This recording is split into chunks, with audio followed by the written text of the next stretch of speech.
everyone. Welcome to our client collaboration call today, where we're just going to be going over a few protocols that can help those of you who are already implementing some of our systems.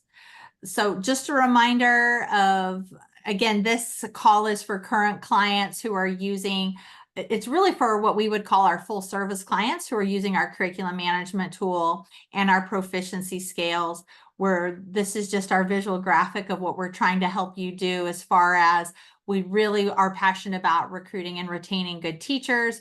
We're trying to prepare you for personalized and competency-based learning and giving you the things you need to be academically successful. My name is Shauna Stefanchik, and I'm going to skip over that. So I don't think we have too many people in here. Normally the essence of these calls are really for current clients to have an avenue to come on and collaborate with other clients so we can share ideas.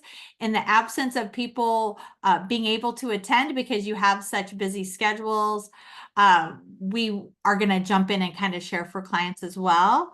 But could I go ahead? I'll let Sue, Val, Sarah, and Miss Dunn, you guys want to kind of share your name, role, and if there's anything you do have a burning question about. For my people, do you have a question you think that might be burning for any of your leaders? Well, I'll jump in. My name is Valerie Montgomery. I am the Senior Director of Operations and Marketing. I don't have a burning question yet, but I'm really going to put on my administrator hat and kind of view this through that lens. And so I'll think of some questions. Thank you.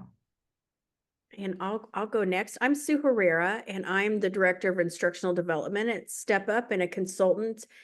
And my burning question that I've been talking to administrators about the last couple of weeks is really how do we leverage the Step Up materials to prepare teachers to present at conferences? What do we provide that could support our teachers at conferences? And the answer I've been giving administrators is use those student scales to show where students are performing. Hi, my name is Sarah Rail. I am a trainer and consultant with Step Up.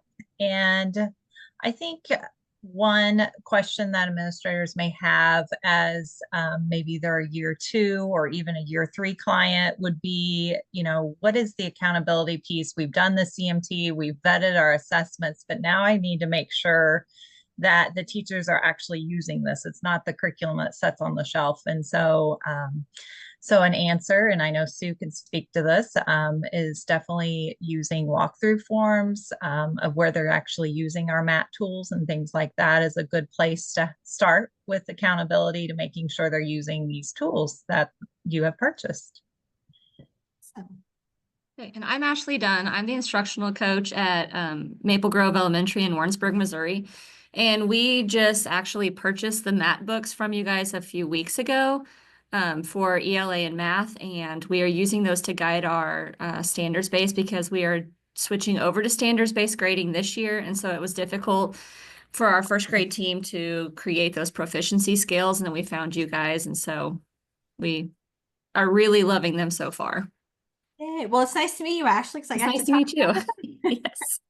Awesome. So we'll go ahead and dive in, and I think really what we're going to try to do is I want to back up to most of our clients we've worked with you on ensuring, and Ashley, your teams have probably done this to do their standards-based grading, is just ensuring that you have a guaranteed and viable curriculum, right? So we're going to go over that and what that looks like.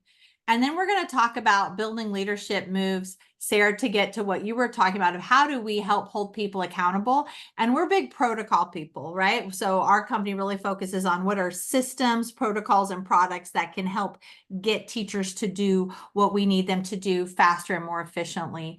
And then if we have time, we'll collaborate at the end. So I want to just review, because this is something big that our company stands on, is the definition of a guaranteed and viable curriculum. And we believe in Marzano's work when he talks about a guaranteed curriculum, that every student is provided the opportunity to learn a core curriculum that will make them successful in school. And in Missouri, that's voted on.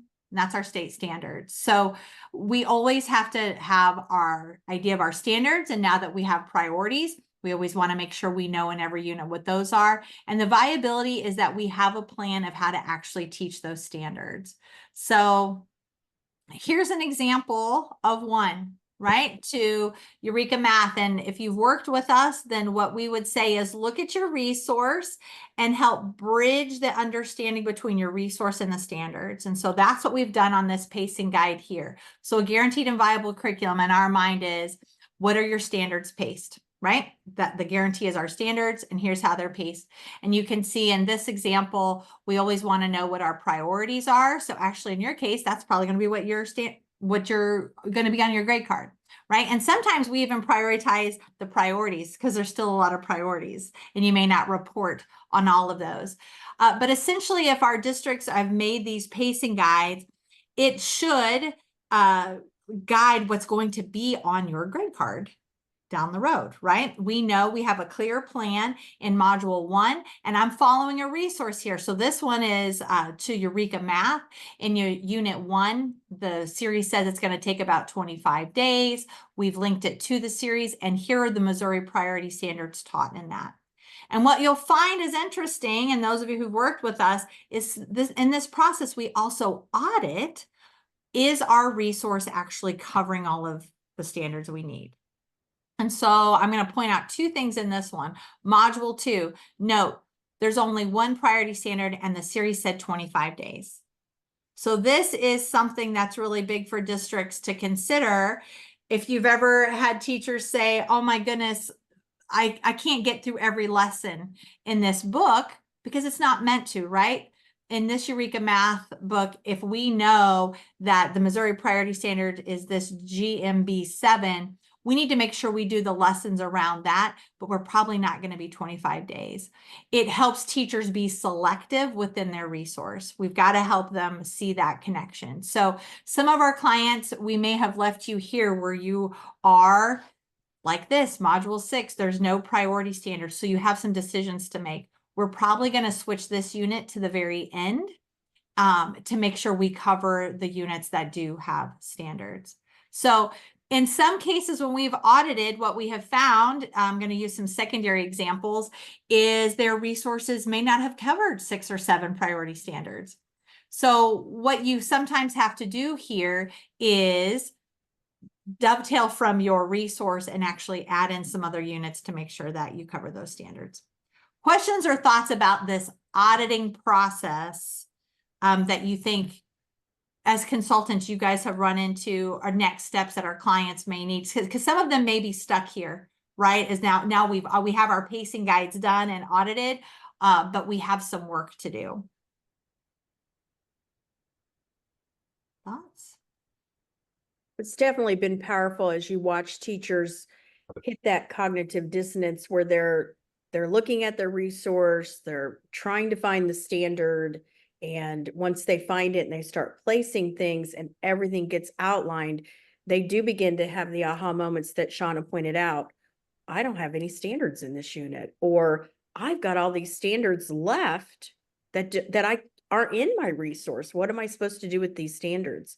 And I get the question, do I have to check off every standard? Yeah, that's the guaranteed part, right? That's what the aha moment that we're hoping teachers have. So it's always great to see it unfold for sure. And a good reminder for those of you who are considering getting new resources, this is a great proactive, because I think one of the most disheartening things is when we go into a new district that's just bought a resource and they do this auditing process, and the new resource that they've spent crazy money on doesn't cover everything. So I also want to encourage some of our clients, even some of those things on that state recommended list, I'm going to tell you, have not been audited like we can audit it here. So just be very mindful when you're buying a resource. Resources don't always align with the state, and you have to do that auditing process, and we can help you with that. If you have questions, since we've vetted so many different resources of which ones do the best job at covering Missouri standards. For those of you who have, even if you're not using our product, but if you have a pacing guide like this, one next step that I want to encourage you is if they've built it, right, and they have this, now you've got to make sure that they're using it. And so one little protocol, and I apologize, people on my team who are much better at graphics are like, Shauna, why did we let you get this ugly slide? But here it is, because you guys didn't micromanage me. I've got this ugly slide, but it's a great protocol where if you have a pacing guide, to sit down with your grade level team and say, okay, show me how you go and find your pacing, you're guaranteeing a viable curriculum. So Ashley, even if you're not using our stuff, just asking your teams, how do you get to it? This was always fascinating to me as a coach and a state consultant of how many different ways people got to what they thought was their pacing guide. And then they would be pulling up different things. And I was always like, what? So that's one of our systems things is, how are you finding it? And then trying to come down, what are the differences of how we accessed it? One, are we all accessing the same thing? Because if you work with us, that's one of the things we're trying to do. Everybody should have that one-stop shop landing page. We should always go to the same place. But I would love for teams, a great next step is talk as a team. Maybe you make it a bookmark. Maybe you put it in we have a one-pager. Does this make sense? Like your team needs to think about, how are we going to access this? And can we condense it down into 2 or 3 steps of how we always get to it? Because I want to make sure they're getting to the same document and that we have an easy way to do it. Does this make sense? I know it seems like a duh, but it's a little thing to me that was a big thing as a consultant, that people couldn't find their things. You guys ever run into that? Or people are pulling it, because Google Drive can be your worst nightmare sometimes and everybody's bringing stuff up. So just this idea that we're meeting as a team, again, for clients or non-clients, make sure that they can do that. And then I just have them, talk about what's the best way. They can learn from others. Some people are going to say, oh yeah, I just save it right to my desktop. Some people are going to say, I save up in my toolbar. Let the team talk about what's the best way we want to get to it. Let's make sure we're getting to it. And then try to condense that down into 2 or 3 steps that we're going to use. And every grade level meeting, leaders hold them accountable. Let's pull it up. Let's make sure you remember how to pull it up. So we're actually using it. Because so often in education, things are done to us and teachers are asked to work on things and then they're never asked to go back to it or see the how to use it. So that's why we're trying to do this protocol. Also, if you have pacing guides, remember the next step is you got to make sure teachers have this protocol to know how to get to it, but also keep linking and making it a landing page. So giving space during grade level times, if people found a new great website or they made a new great formative assessment, let's take time and hyperlink and keep building out that landing page. Another small thing is to make sure, if you're doing this, that people have saved things on a district drive and not their personal. Because as we're building these, if people save these on a personal drive, if they leave, that takes away the power of it, right? So they need to make copies of what is in their personal drive and upload it here. Another thing that's been coming up a lot is people have said, well, I did that with my own time and my own money, and that's in my own personal drive. So just a reminder that anytime your district gives you time and you make something at school on school's time, that belongs to the school. I'll just be the bearer of bad news. So, if you make something and you're taking time to a grade level team to create a resource or do it, that does belong to the school. And we want you to hyperlink it because you're building the sustainable, organized system for yourself and for people to come. So to make sure you link that. I know that's a conversation we've been getting a lot lately. And it's a big logistical thing to make sure you've saved it in a district drive and linked it somewhere. And then the last thing is just make sure, I put principal on here or instructional coaches. We've got to be involved in these processes with teachers. Once you help them develop these things, it's so important for the leader to understand how to use those things as well, and to be able to have follow-up meetings of how are you using that pacing guide in your planning, right? Like my leaders, you should be able to pull it up and be able to tell teachers, I walked into your room, I noticed you were teaching this, but your pacing guide says this, right? We've got to be held to the same standard. And then one thing I wanted to share, Sue, I'm going to let you talk about it, but once you really get into your pacing guide, oops, let me click out of here. It didn't click on it for me. Is how do we then use our pacing guide to do unit planning? And so we'll put this, I'm going to go ahead and I'll get the link here and put it in the chat, and we'll put this with the recorded call. But we've made this nice protocol of how to use a pacing guide with unit planning. And Sue, could I let you speak to that a little bit, and I'll put this in chat? Sure. I took the best of a couple of documents that we use at Step Up and put it into one protocol. It's a little lengthy, but you would use it at the as you're backwards designing from an assessment, or you're starting a unit, and it just helps teachers use the tool, the map books, the proficiency scales. So you're going to identify your standards. You're going to look at how they're unwrapped. You're going to look at the level of questioning that's provided. The steps that I think are most valuable are steps 4 and 5. So what are the misconceptions students might have as they get ready to tackle this new skill? You as a teacher already know what errors are common, what things kids don't typically understand. And so let's proactively plan some strategies or small group work that we could go ahead and have in our back pockets and be ready. We're just going to use that map book at the level 2 to give us some ideas. And then what anchor charts do we want to use from the book? And what's our timeline for teaching? And then the second page is just a way to record all of that. It's just a protocol to get teachers into their map books or digital scales in order to ensure that we're planning to meet proficiency. Perfect. Thank you. And so I kind of have our book here. We'll pop that up. But remember, if you're using our tools, most of you have these proficiency scales linked right to it.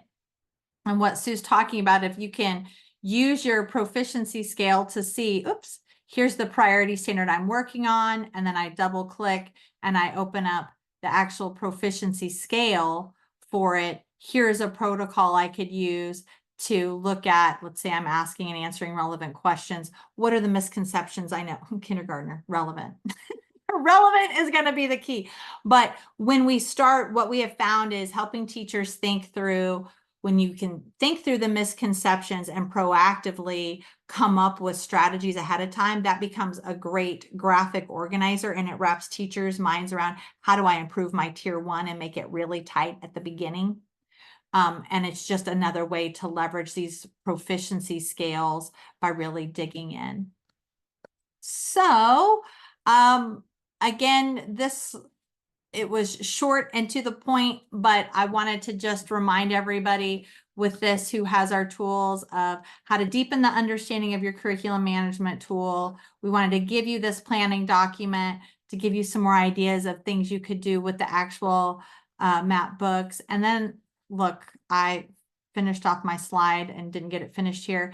I also wanted to let everybody know, for those of you who are already using our digital tools, we have an Insight SPED tool coming out where we're helping use the same tools in our map book, especially our vertical progressions, to help our special educators. So if you're interested in that, we'll be coming out with that. That's just a way, again, if you're using our things to help your special educators understand how to use those tools, and organize and progress monitoring. We've heard so many people that special educators have trouble and don't have current tools to progress monitor and to give a streamlined process. So we're trying to come out with that. And you're going to see soon, Val, maybe it is already out, but we have this free literature guide of how you would fast track personalizing IEPs. So we can give you some free information there as well. Have we released that, Val? I don't remember. Let me unmute. Yes, that is available on our website. And Ashley, if you're interested in that, I could send it to you directly, but it is on our website. There you go. Just click that access a free copy and it'll let you download the PDF version of that book. Yep. So that's something new we're coming out with. Again, trying to amplify, if you bought our tools, how do we help your reading success plans? How do we now help SPED? We're trying to just deepen the impact and to help there. So that is the end of my little content. Any questions or collaboration? Sorry, guys, I kind of flew through it. Hopefully there are a few nuggets.